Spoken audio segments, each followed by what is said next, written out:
Maranatha, Tuhan Yesus segera datang. Saya Pendeta Wanda Dumais dari BIC Sydney, Australia. Saudara yang dikasih Tuhan, di dalam kalender Israel, saat ini kita berada di dalam bulan pertama, atau yang disebut juga dengan bulan Nisan.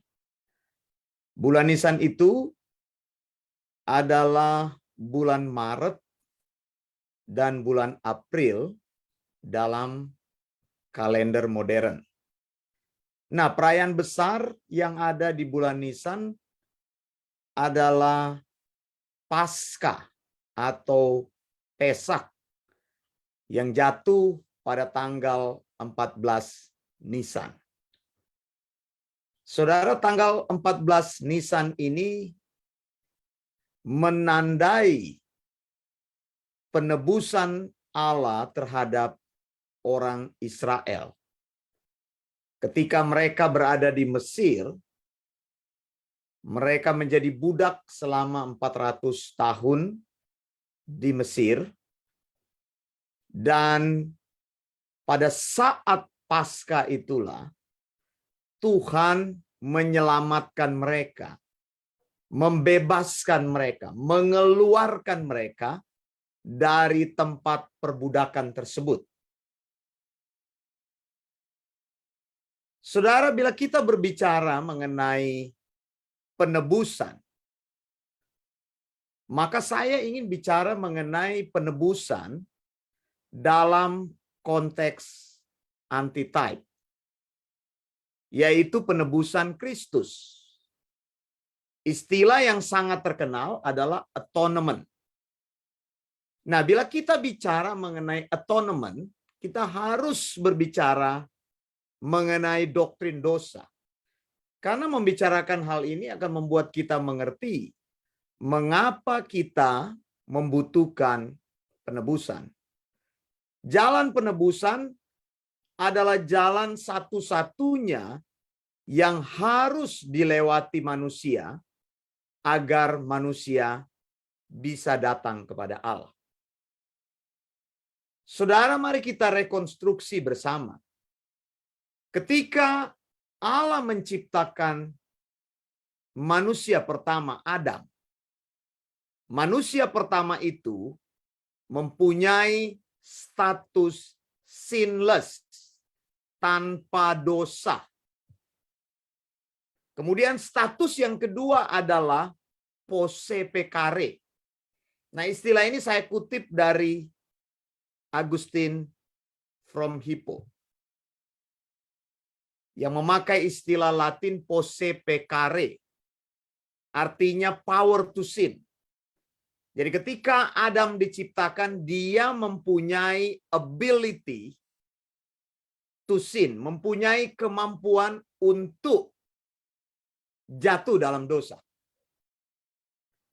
Kemudian status yang lain yang dimiliki oleh Adam adalah posse non peccare.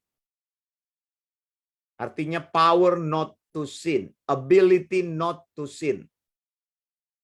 Kemampuan untuk tidak jatuh dalam dosa. Nah, saudara, status sinless ini yang membuat Adam ini mampu beribadah kepada Tuhan. Status ini membuat Adam bisa mendekati Allah. Ibadah yang kita kenal itu worship itu harus terjadi apabila manusia dalam keadaan tidak berdosa. Mengapa?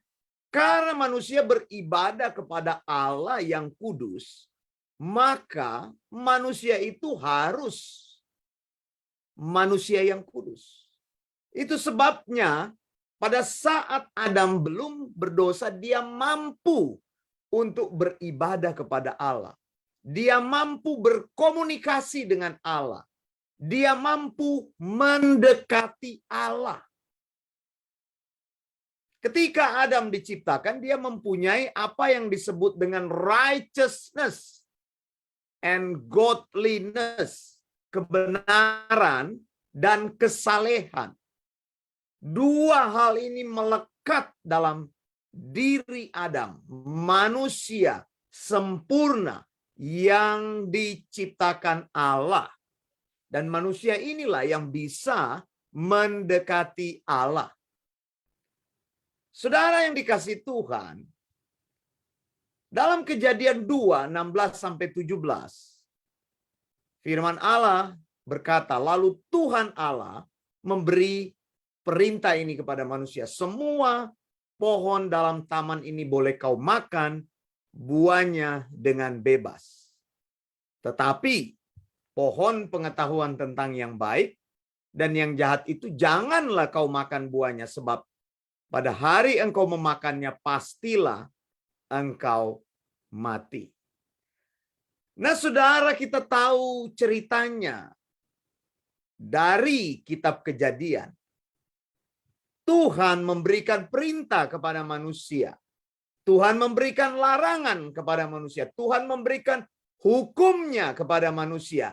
Tetapi manusia jatuh di dalam dosa. Alkitab katakan dosa itu adalah pelanggaran hukum Allah. Hukum apa yang dilanggar oleh Adam? Hukum yang dilanggar oleh Adam adalah melanggar wahyu Allah pada waktu itu. Apa yang Tuhan berikan kepada Adam sebagai wahyunya adalah Adam tidak boleh memakan pohon pengetahuan yang baik dan yang jahat. Firman Tuhan yang datang kepada hidupnya, apabila kau makan buahnya, maka pada hari engkau memakannya, engkau akan mati. Karena terjadi pelanggaran ini, tadi saya katakan bahwa Adam pertama adalah sinless, tidak mempunyai dosa, bersih dari dosa, mempunyai righteousness, mempunyai godliness, kebenaran, dan kesalehan. Lalu Adam mempunyai posse peccare, power to sin. Dia bisa memilih untuk berbuat dosa, dan dia bisa memilih untuk tidak berbuat dosa, posse non peccare. Tetapi yang terjadi adalah Adam memilih untuk jatuh di dalam dosa. Adam memilih untuk berbuat dosa. Dan Alkitab katakan, karena engkau berdosa, menurut wahyu Allah, menurut firman Allah, maka engkau akan mati. Nah, terjadi perubahan status di sini. Status yang dimiliki oleh manusia kemudian berubah menjadi non posse non peccare. Saya menganut tradisi dari Agustin. Ini juga pendapat dari Agustin dari Hippo. Non posse non peccare artinya non ability not to sin. Ketika manusia jatuh di dalam dosa, maka manusia tidak lagi mempunyai kemampuan untuk tidak berdosa. Artinya apa? Moral inability menjadi milik manusia. Manusia secara moral akan selalu berbuat dosa. Nah, saudara yang dikasihi Tuhan, inilah yang menyebabkan mengapa manusia tidak bisa mendekati Allah. Tadi saya sudah katakan, dalam posisi tidak berdosa seharusnya manusia bisa beribadah kepada Tuhan. Tetapi ketika jatuh di dalam dosa, maka dosa menjadi nature manusia. Tidak bisa untuk tidak berbuat dosa. Tidak lagi mempunyai kemampuan untuk mendekati Allah. Dan segala yang diperbuat oleh manusia, kecenderungannya adalah berdosa. Dosa menjadi sebuah nature. Siapapun manusia di muka bumi ini yang menjadi keturunan Adam dan Hawa adalah manusia yang terhitung berdosa, meskipun manusia itu belum berbuat dosa. Karena yang rusak di dalam hidupnya adalah moralnya. Itu sebabnya ketika semua orang jatuh dalam dosa, sebagai akibat kejatuhan Adam, maka tidak ada satupun manusia yang bisa beribadah kepada Tuhan. Jadi kita mengerti di sini ya, apabila orang ingin mencari Tuhan, apabila orang ingin beribadah kepada Tuhan, apabila orang ingin menyembah kepada Tuhan, apabila orang ingin tunduk kepada Tuhan, mengerti pewahyuan Tuhan, mengerti firman Tuhan, maka orang tersebut harus mengalami penebusan. Amin, saudara. Katakan, harus mengalami penebusan. Jadi tanpa penebusan, maka status manusia itu akan tetap berada di dalam status manusia yang jatuh dalam dosa. Apa statusnya? Yaitu tadi sudah saya katakan, non posse, non peccare. Non-ability not to sin. Alkitab katakan dalam Roma 1 ayat 18, sebab murka Allah nyata dari sorga atas segala kefasikan dan kelaliman manusia yang menindas kebenaran dengan kelaliman. Dalam King James Version, dalam versi bahasa Inggris, saya bacakan, for the wrath of God is revealed from heaven against all ungodliness and unrighteousness of men who hold the truth in unrighteousness. Jadi berubah kan di sini, ada terjadi perubahan. Tadinya statusnya adalah memiliki righteousness, memiliki kebenaran, memiliki godliness, memiliki kesalehan. Sekarang statusnya berubah menjadi unrighteousness dan menjadi ungodliness. Nah, bagaimana mungkin orang katakan dia bisa beribadah kepada Tuhan? Bagaimana mungkin orang katakan saya bisa masuk surga? Kalau dia tidak mengalami perubahan status. Kalau dia tidak mengalami penebusan. Jadi manusia tidak bisa beribadah kepada Tuhan. Tidak bisa menyembah Tuhan. Tidak bisa datang kepada Tuhan. Anda bisa membuat klaim-klaim, saya mempunyai wahyu Tuhan. Anda bisa membuat klaim-klaim, saya mempunyai agama yang benar. Anda bisa mempunyai klaim-klaim, saya bisa datang kepada Tuhan dengan kekuatan saya. Boleh saja engkau membuat klaim. Tapi Alkitab katakan, hanya mereka yang mempunyai status yang tidak berdosa, mereka bisa datang kepada Tuhan. Itu sebabnya dikatakan oleh Alkitab, Efesus 2 ayat 1 dan ayat 2.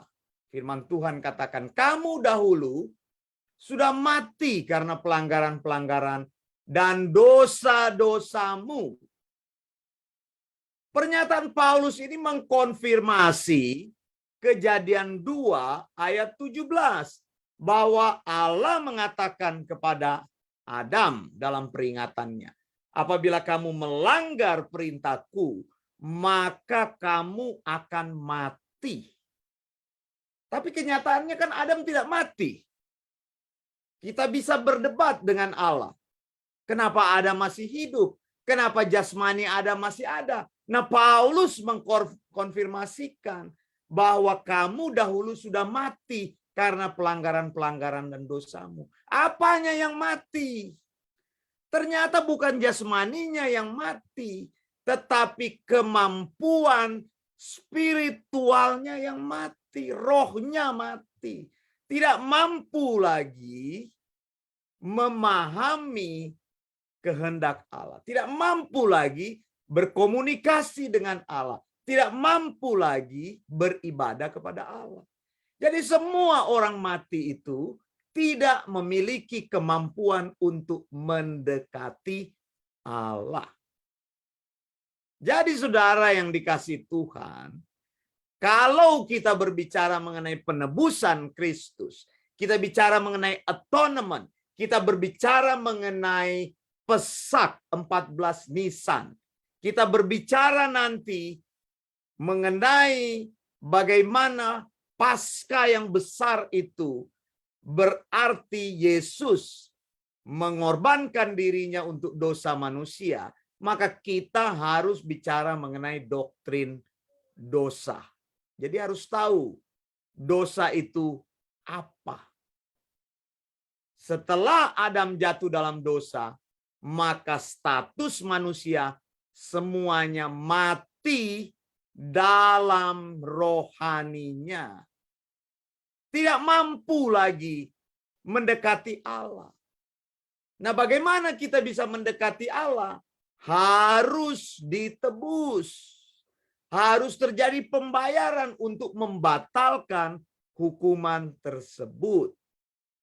Karena itu, dalam bulan yang pertama menurut kalender Israel, dalam bulan Nisan, kita mempelajari tentang peristiwa besar, sebuah type, sebuah peristiwa di dalam perjanjian lama yang memiliki efek yang luar biasa di dalam perjanjian baru sebagai anti-type, yaitu Paskah orang Israel yang terjadi pada tanggal 14 Nisan.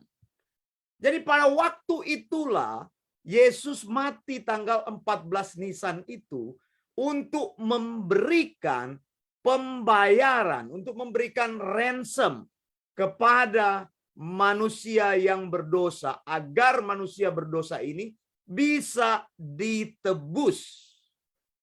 Setelah manusia ditebus, maka statusnya berubah menjadi posse non peccare, kemampuan untuk tidak berdosa.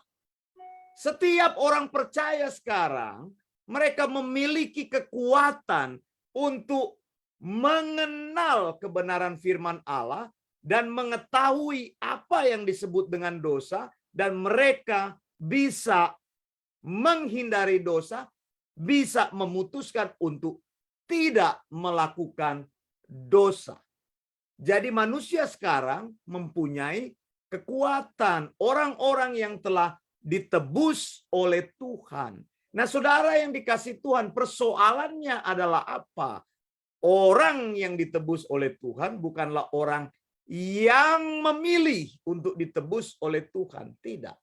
Allah menetapkan siapa-siapa yang akan ditebus dalam kekekalan. 1 Yohanes 2 ayat 2 berkata, dan ia adalah pendamaian untuk segala dosa kita.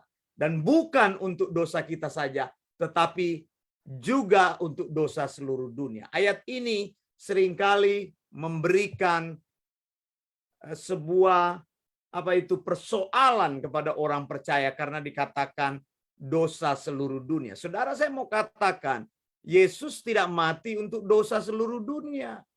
Kenapa? Karena kematian Yesus memberikan efek langsung kepada orang berdosa. Alkitab katakan, ia adalah pendamaian untuk segala dosa kita. Ketika Yesus mati di kayu salib, maka pendamaian Yesus membawa hasil yang langsung kepada orang berdosa. Saat itu juga dia menerima kebenaran Tuhan, didamaikan dengan Allah, dan orang yang didamaikan dengan Allah bisa beribadah kepada Allah, bisa mengenal Allah, bisa mengenal wahyu Allah, bisa memahami Allah, bisa berbicara dan menyatakan isi hatinya kepada Allah. Kenapa? Karena Yesus menjadi pendamaian untuk segala dosa kita.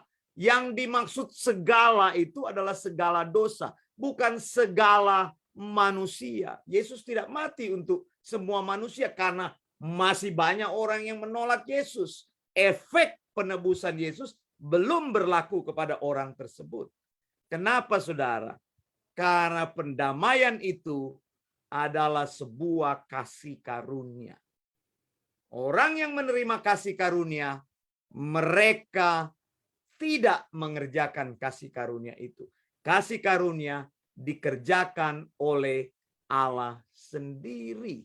Betapa besarnya kebaikan Allah bagi kita. Kita berdosa, Allah menyediakan jalan keluar untuk kita. Saya menamakan itu Allah adalah pencipta, the creator, dan Allah adalah penebus, the redeemer. Jadi penciptaan dan penebusan terjadi di dalam kekekalan. Tuhan mengetahui siapa-siapa yang menjadi miliknya. Yesus mati untuk mereka-mereka yang menjadi orang pilihannya. Saya Pendeta Wanda Dumais untuk BIC Bible Independent Church dan Eleos Theological School. Dari Sydney, saya ingin mengatakan Maranatha, Tuhan Yesus segera datang. Blessings.